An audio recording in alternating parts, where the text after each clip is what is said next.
हम लोग भक्ति आंदोलन पढ़ रहे हैं। हम लोग क्या पढ़ रहे हैं? भक्ति आंदोलन। और भक्ति आंदोलन में हम लोग कबीर के बारे में पढ़ लिए, गुरु नानक के बारे में पढ़ लिए, इन लोगों के बारे में पढ़े। अब हम रामानुज के बारे में पढ़े, रामानंद के बारे में पढ़े। अब हम लोग नेक्स्ट पर्सनालिटी है निम्बार्काचार्य। निम्बार्काचार्य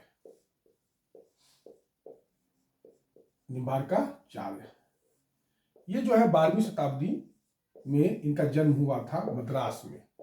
कहाँ जन्म हुआ था? मद्रास में। मद्रास में एक जगह है निम्बापुर। मद्रास में एक जगह है निम्बापुर, वहीं निम्बार्काचार्य का जन्म हुआ था। ये रामानुज के समकालीन ही थे। ये रामानुज के जो भक्ति आंदोलन के दक्षिण भारत में शुरुआत करने वाले थे, उसके ही समकालीन थे और सगुण भक्ति के समर्थक थे। ये सगुण भक्ति के समर्थक थे। ये जो थे सगुण भक्ति के समर्थक थे और ये कृष्ण भक्ति को मोक्ष का जो है मार्ग मानते थे। निम्बार्काचार्य कृष्ण भक्ति को मोक्ष का मार्ग मानते थे।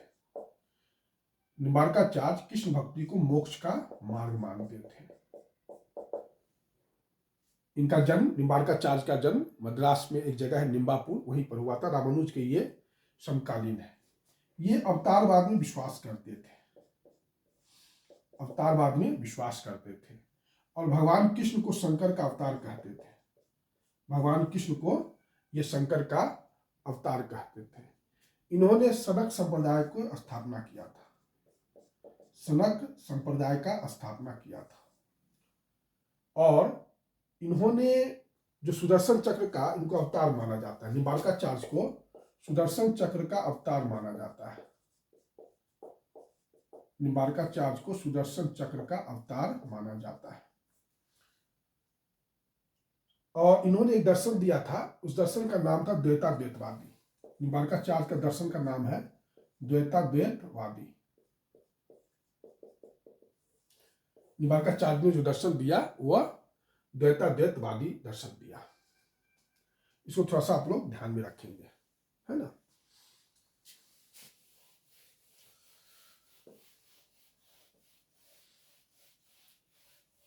निम्बार्काचार्य का जन्म मद्रास के निम्बापुर में हुआ था।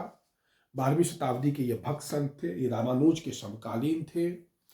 इन्होंने जो है कृष्ण को भगवान शंकर का अवतार घोषित कर दिया और कहा कि कृष्ण भक्ति के द्वारा मोक्ष जो है प्राप्त किया जा सकता है। यह तो अवतारवाद में विश्वास करते थे। इन्हें सुदर्शन चक्र का अवतार भी कहा जाता है। द्वैताद्वैतवादी दर्शन के ये प्रणेता थे और सनक संप्रदाय के स्थापक थे। यही इनके बारे में कुछ इंपॉर्टेंट बात है जो आपको ध्यान में रखना है। उसके बाद है माधवाचार्य। माधवाचार्य का जो समय है वह 1199 से लेके 1278 ईडी तक है। माधवाचार्य का क्या समय है? 1199 ईडी से 1278 ईडी तक। निम्बार्काचार्य का जन्म 1199 ईडी में उडुपी में का जन्म हुआ था। उडुपी में इनका जन्म हुआ था और माधवाचार्य का जन्म जो है उडुपी में हुआ था। ये कर्नाटक में है और ये आनंद तीर्थ, इनको आनंद तीर्थ भी कहा जाता है। इनको माधवाचार्य को आनंद तीर्थ भी कहा जाता है और पूर्ण प्रज्ञ भी कहा जाता है। आनंद तीर्थ भी कहा जाता है और पूर्ण प्रज्ञ भी कहा जाता है। ठीक। और ये जो है वेदांत में जो है निर्गुण ब्रह्म के स्थान पर विष्णु की प्रतिमा, वेदांत में निर्गुण भक्ति के स्थान पर सगुण भक्ति को ये बल देते थे। मतलब वैष्णव भक्ति को ये बल देते थे। माधवाचार्य वैष्णव भक्ति पर ये बल देते थे। इनका जो संप्रदाय था ये भगवान विष्णु की उपासना पर बल देते थे। इनका जो संप्रदाय था माधवाचार्य का, उसको कहते थे ब्रह्म संप्रदाय। उसको कौन सा संप्रदाय कहते थे? ब्रह्म संप्रदाय। और इनका जो दर्शन है माधवाचार्य का, उसको द्वैतवाद कहते हैं। उसको द्वैतवाद कहते हैं। श्री संप्रदाय का संस्थापक थे रामानुज। इसको याद रखिएगा। श्री संप्रदाय का स्थापना थे। जैसे ब्रह्म संप्रदाय का माधवाचार्य थे, शनक संप्रदाय का निम्बर्काचार्य थे। उसी प्रकार रामानुज श्री संप्रदाय के संस्थापक थे।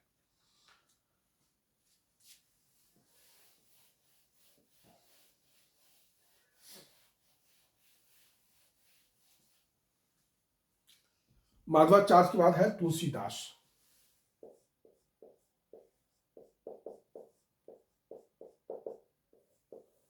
तुलसीदास का जो जन्म हुआ था वो 1532 से लेकर 1623 तक था। 1532 से लेकर तुलसीदास का 1623 तक इनका जन्म था। ये अकबर के समकालीन थे। अकबर के ये समकालीन थे। तुलसीदास जो थे वो अकबर के समकालीन थे। ठीक, इनका जन्म हुआ था उत्तर प्रदेश में, एक जगह है बांदा जिला है, वहीं पर राजापुर गांव है, उसी में इनका जन्म हुआ था। उत्तर प्रदेश में बांदा जिला है, वहीं पर राजापुर गांव है, वहीं पर इनका जन्म हुआ था। और इन्होंने जो है राम के ये भक्त थे। ये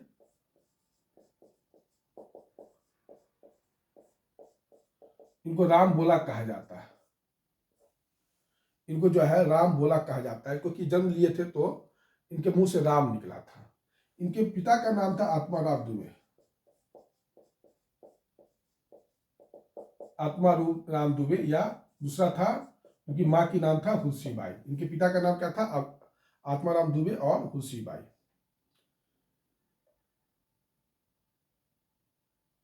ठीक, इन्होंने लिखा था चित्रकूट के घाट पर है संतन की भीड़। इनकी मृत्यु हुई थी तुलसीदास का बनारस मृत्यु हुई थी। तुलसीदास की मृत्यु कहाँ हुई थी? वह बनारस में हुई थी। इन्होंने अवधी भाषा में रामचरितमानस लिखा।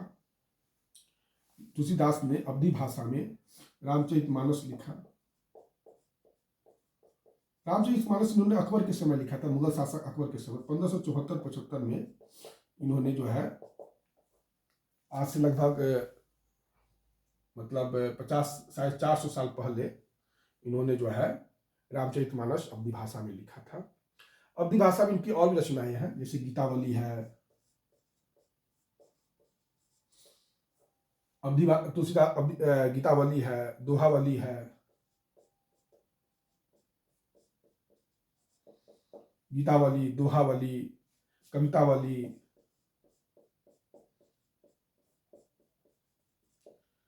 रामलला नाछू,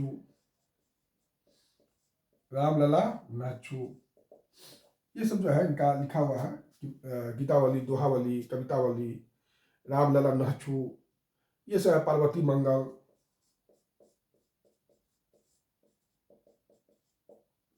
ये भी इन्हीं का लिखा हुआ है।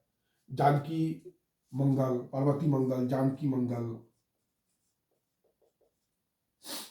तो ये सब जो है इनकी। विनय पत्रिका भी इन्हीं का है, विनय पत्रिका। और रामज्ञा प्रश्न भी इन्हीं का है, रामज्ञा प्रश्न।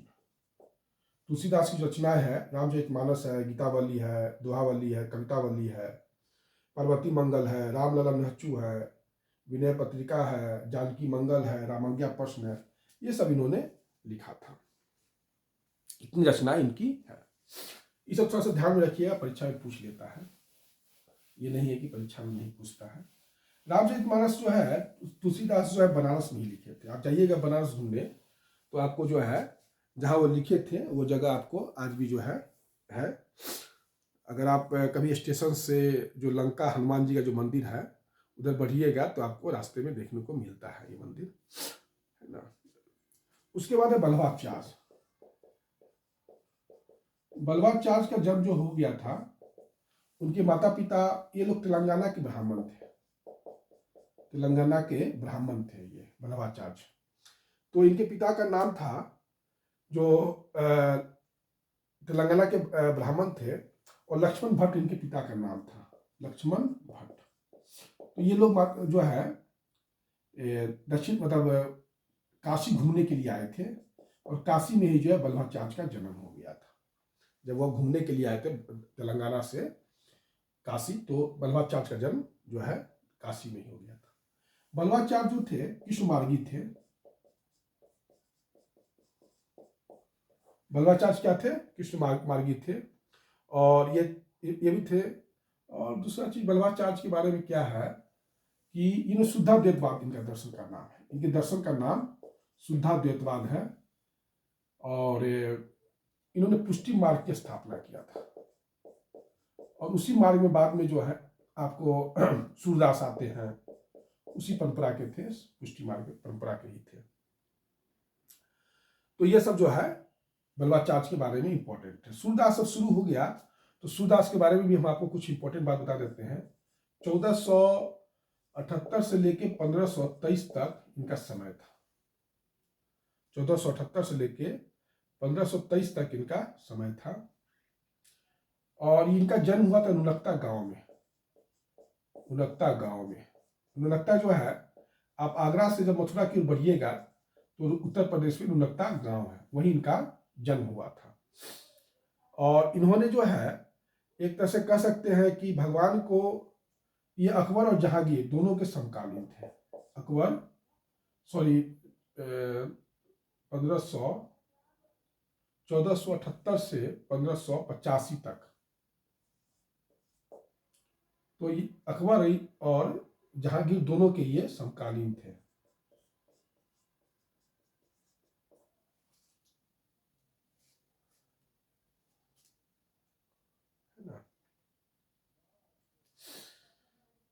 इसके बाद थोड़ा सा एक चीज और ध्यान में रखना होगा कि भगवान कृष्ण और राधा का इन्होंने प्रेम किया था। भगवान कृष्ण और राधा की भक्ति किया थे इन्होंने, और ब्रज भाषा में इन्होंने अपनी कुछ रचनाएं लिखी जो काफी बाद में पॉपुलर हुआ। सूर सागर, ये जो है सूर सरावली, सूर सागर, सूर सरावली, ये इंपॉर्टेंट रचना है। साहित्य लहरी,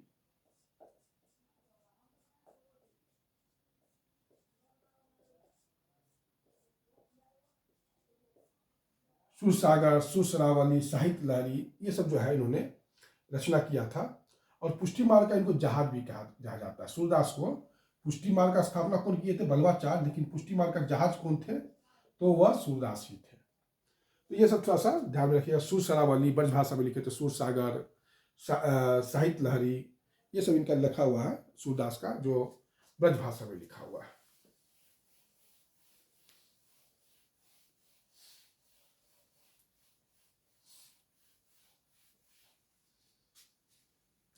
अब है मीराबाई।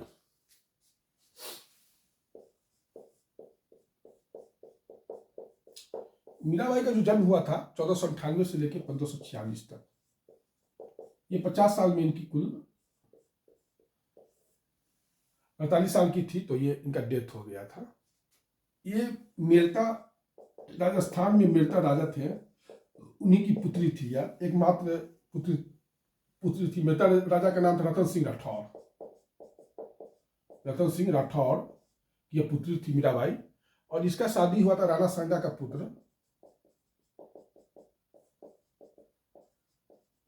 राणा सांगा का जो पुत्र है वो भोज राज से इनका शादी हुआ था। मीराबाई जो है मेरता राजा रतन सिंह राठौर की जो पुत्री थी, उनका शादी हुआ था मीराबाई के राणा सांगा के पुत्र भोजराज से। बहुत सी कहानी है, इनको जहर दिया जाता है ना। ये कृष्ण भक्ति, ये अपने कृष्ण को जो है पति के रूप में स्वीकार कर ली थी, तो इसके कारण जो है थोड़ा सा मतलब इनको जो है जहर दिया गया, और बहुत सा चीज है। और इन्होंने अपनी कविताएं लिखी राजस्थानी भाषा में, और राजस्थानी में लिखी और ब्रज भाषा में लिखी। इन्होंने जयदेव का जो गीत गोविंद है उस पर टीका लिखा था।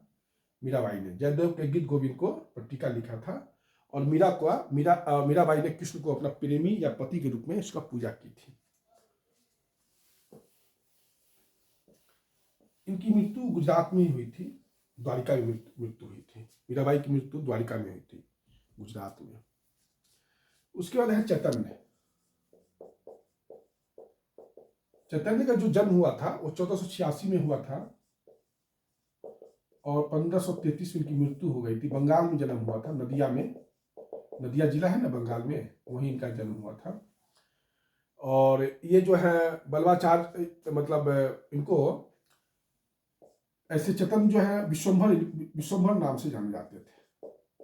चैतन्य जो है विश्वम्भर के नाम से जाने जाते थे। बचपन में इनका नाम निमाई पंडित था। बचपन में इनका नाम निमाई पंडित था। और ये जो है आधुनिक बंगाल में आधुनिक वैष्णववाद का संस्थापक थे। बंगाल में आधुनिक वैष्णववाद का संस्थापक थे।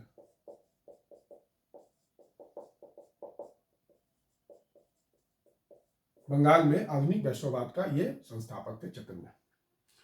तो ये सब चीज है। और इन्होंने जो है क्या कहते हैं, कीर्तन को मुख्य स्थान दिया, संकीर्तन को मुख्य स्थान दिया।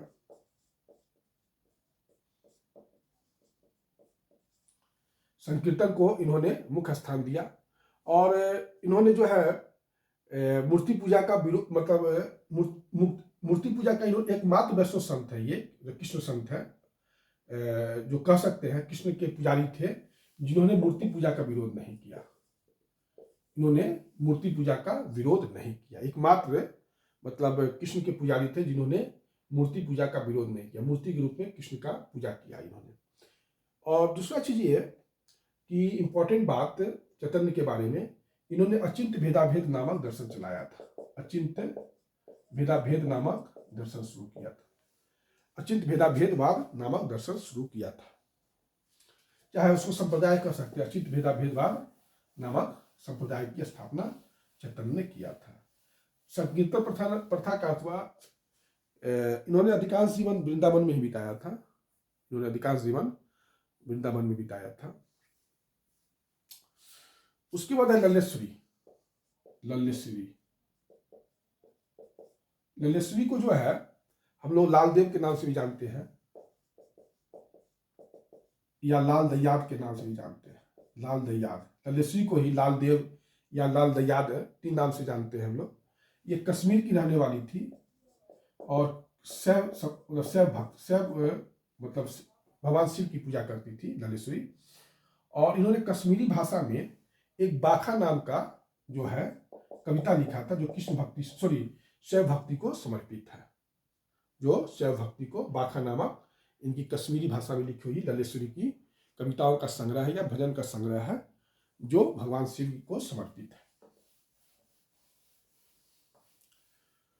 उसके बाद है नरसिंह मेहता। नरसिंह मेहता जो है गुजरात के रहने वाले थे। कहाँ के रहने वाले थे? गुजरात के रहने वाले थे। ये महात्मा गांधी का जो प्रिय भजन था, वैष्णो जन तो तेने कहिए पीर प्राणी जानी रे, ये इन्हीं का लिखा हुआ है, नरसिंह मेहता का ही लिखा हुआ है। महात्मा गांधी का परीक्षा में पूछा जाए कि महात्मा गांधी का सबसे प्रिय भजन कौन सा है, तो महात्मा गांधी का सबसे प्रिय भजन नरसिंह मेहता द्वारा लिखा गया है, वैष्णो जन तो तेने कहिए पीर प्राणी जानी रे। ये गुजराती में गीतों की रचना करते थे और राधा कृष्ण के ये उपासक थे। ये राधा कृष्ण के उपासक थे। उसके बाद है एक रज्जब। रज्जब जो थे, उनका जन्म है 1567 में और 1683 में इनकी मृत्यु हुई थी। काफी दिन तक जिए थे। और ये दादू दयाल के जो है ये शिष्य थे। ये दादू दयाल का शिष्य थे। और इन्होंने कहा कि संसार वेद है और सृष्टि पुराण है। संसार वेद है, रज्जब ने कहा कि संसार वेद है और सृष्टि कुरान है, यह इनका कहा हुआ है। और रज्जब का जन्म हुआ था राजस्थान में, सांगानेर एक जगह है, वहीं इनका जन्म हुआ था। राजस्थान में सांगानेर इनका जन्म हुआ था। और वासवराज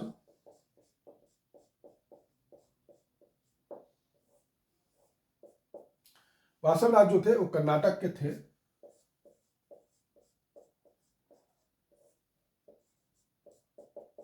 और लिंगायत संप्रदाय के ये पुजारी थे।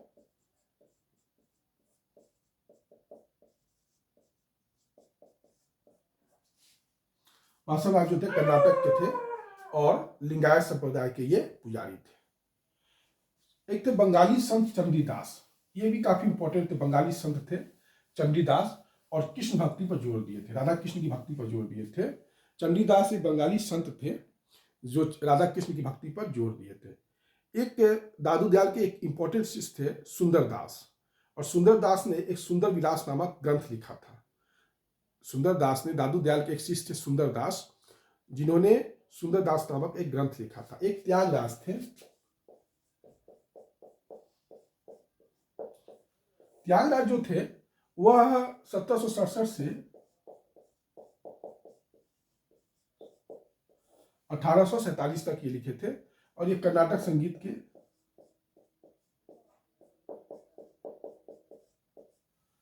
मतलब कर्नाटक संगीत को देने वाले कोई व्यक्ति हैं तो वह त्यागराज ही थे। तो ये सब थोड़ा सा इंपॉर्टेंट चीज है जिसको आपको ध्यान में रखना होगा। कर्नाटक में मैंने अच्छी पढ़ाया था वीरशैव संप्रदाय, आपको याद ही होगा, पहले भी मैंने चर्चा किया था वीरशैव संप्रदाय का, और इसके संस्थापक थे 12वीं शताब्दी में कर्नाटक में वासवन्ना, ये संस्थापक थे वीरशैव संप्रदाय के परंपरा का। ये लिंगायत थे, लिंग धारण करते थे, और पुनर्जन्म के सिद्धांत का पश्चिम लगाते थे और जाति प्रथा का विरोध करते थे। ये पुनर्जन्म को भी नहीं मानते थे और जाति प्रथा का भी विरोध करते थे। ये जो वीरशैव आंदोलन था कर्नाटक में, वो लोग। तो आज इतना ही जाने दीजिए, फिर नेक्स्ट वीडियो में हम कुछ और भी भक्ति आंदोलन में, जैसे महाराष्ट्र के भक्ति संत है, इन लोगों के बारे में पढ़ाना है। ठीक है, धन्यवाद।